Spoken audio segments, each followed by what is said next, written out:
Në takimin e përjavshëm të Rotary Club Durrës i ftuar specialisht të këtë herë arkitekti gjerman Dominik Lingel, një herasi antar i klubit Rotarian të Berlinit.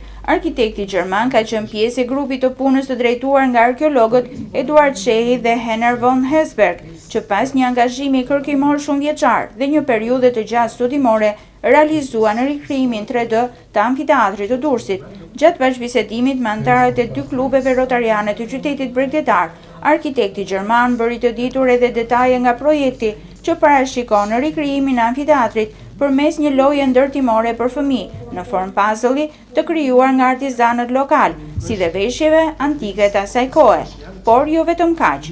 I would love them to be...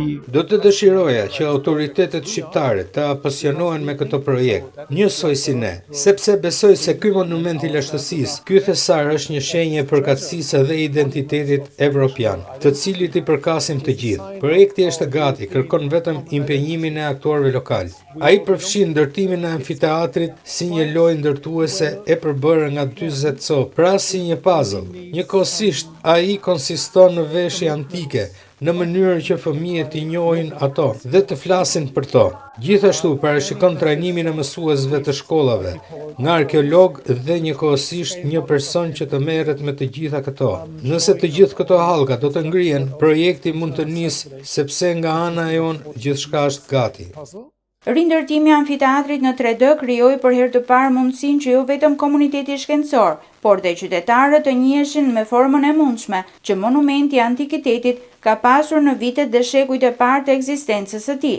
Sipas arkitektit gjerman, fakti që monumenti antik u ndërtua i mbështetur në faqen e Kodrës, krejt ndryshe nga si u ndërtuan amfiteatrët romak në Romën antike, e bën këtë monument edhe më unik. Nuk ishte një ndër monumentet më të mëdhenj të antikitetit. Ishte një prej qindra amfiteatrove, por ishte ndër të vetmit në pjesën lindore të Bergdetit të Adriatikut, ku janë ndërtuar vetëm 4 prej tyre. Askush më parë nuk ishte ndërtuar kundër topografisë. Paraardhësit tuaj ndërtuan kundër topografisë. Duket si çmenduri, pasi askush më parë nuk e ka bërë këtë gjë. Njerëzit që merren me arkitekturën antike duhet të vinë të shohin se si ju e realizuat këtë. Gjatë takimit, arkitekti gjerman ju përgjigj dhe interesimit të rotarianëve durrësak lidhur me këtë projekt, si dhe i falenderoi për gatishmërinë që shfaqën për ta mbështetur në këtë sipërmarrje.